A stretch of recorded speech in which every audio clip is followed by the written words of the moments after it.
Hello प्यारे बच्चों, कैसे हैं आप सब। आशा करती हूँ सभी बहुत अच्छे होंगे। आज हम पढ़ेंगे क्लास 4 हिंदी व्याकरण पाठ 2 क्रिया विशेषण भाग 2।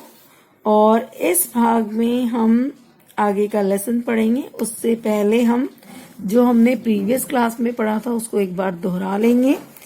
जैसे हमने परिभाषा पढ़ी थी, जो शब्द क्रिया की विशेषता प्रकट करते हैं उन्हें क्रिया विशेषण कहते हैं या वे क्रिया विशेषण कहलाते हैं। जैसे धीरे धीरे, अभी, शीघ्र, यहाँ, तेज, कम आदि। ये शब्द क्रिया विशेषण शब्द होते हैं। जैसे कि मैंने आपको पहले भी बताया था, क्रिया विशेषण दो शब्दों से मिलकर बना है, क्रिया और विशेषण, यानी कि वे शब्द जो क्रिया की विशेषता बताते हैं। और क्रिया होती है जो भी हम कार्य करते हैं, यानी किसी काम का करना या होना। हमारे एक्शन जो होते हैं, उठना, बैठना, चलना, फिरना, खाना, पीना, ये सब हमारी क्रियाएं हैं।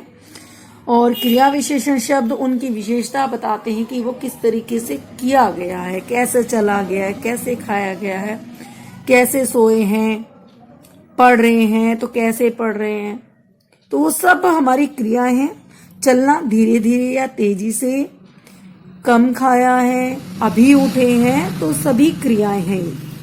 क्रिया के भेद 4 भेद होते हैं: कालवाचक क्रिया विशेषण, स्थानवाचक क्रिया विशेषण, रीतिवाचक क्रिया विशेषण और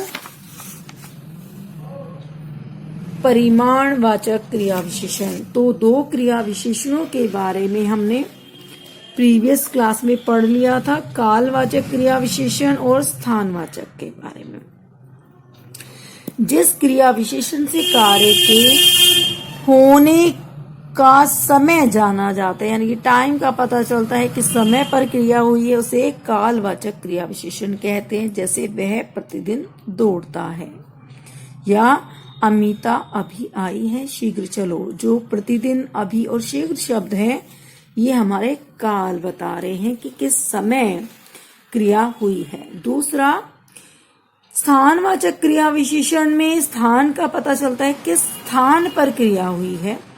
जिस क्रिया विशेषण से क्रिया होने का स्थान प्रकट हो उसे स्थानवाचक क्रिया विशेषण कहते हैं। जैसे कहाँ हुई है, वैभव बाहर खड़ा है। कहाँ खड़ा है? बाहर खड़ा है। तो यहाँ स्थान बताया गया कि वो बाहर हुई है क्रिया। तुम कितनी दूर जाओगे? जाना क्रिया है, पूछा गया है कितनी दूर, तो कितनी दूरी विशेषता बताएगी कि जाना कहाँ है। आओ यहाँ बैठो, बैठना क्रिया है और यहाँ पर विशेषता उसकी है कि कहाँ बैठना है, यहाँ बैठना है, तो स्थान बताया गया है। तो अब शुरू करते हैं आगे का कंटिन्यू लेसन अपना, रीतिवाचक क्रिया विशेषण। तीसरा, जिस क्रिया विशेषण से क्रिया होने का ढंग का बोध होता है, यानी कि क्रिया किस ढंग से हुई है, वे रीतिवाचक क्रिया विशेषण कहलाते हैं। जैसे सावधानी से चलो, चलना क्रिया है और कैसे चलना है? सावधानी से चलना है, ये ढंग बताया गया है।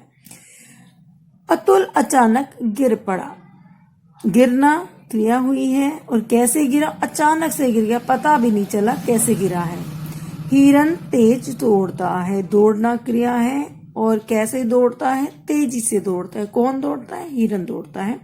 तो तेज जो शब्द है वो हमारी क्रिया विशेषण शब्द है। इनके अलावा और भी जो क्रिया विशेषण शब्द होते हैं रीतिवाचक क्रिया विशेषण के अंतर्गत आते हैं, वो है एकाएक, ध्यानपूर्वक, झटपट, आप ही आप, सचमुच, वास्तव में, शायद, सच, किस लिए, कभी नहीं, अकस्मात आदि शब्द हैं जो कि रीतिवाचक क्रिया विशेषण कहलाते हैं। तो अंतिम हमारा जो है वो है परिमाणवाचक क्रिया विशेषण। और परिमाणवाचक क्रिया विशेषण कौन से होते हैं? जिस क्रिया विशेषण से क्रिया के परिमाण का बोध होता है उसे परिमाणवाचक क्रिया विशेषण कहते हैं।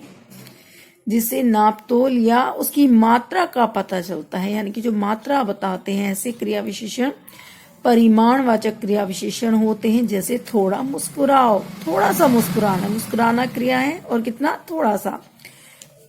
कम खाओ, खाना क्रिया है और कितना खाना है, कम खाना है। तनिक ठहरो, ठहर जाओ, तनिक ठहर जाओ, तो ठहरना क्रिया है और कितना ठहरना है, थोड़ा सा रुक जाओ, थोड़ा बाद चला जाना। तो इसमें थोड़ा, कम और तनिक जो शब्द हैं वो क्रिया विशेषण शब्द हैं। उनके अलावा और कुछ और शब्द हैं जो क्रिया विशेषण होते हैं।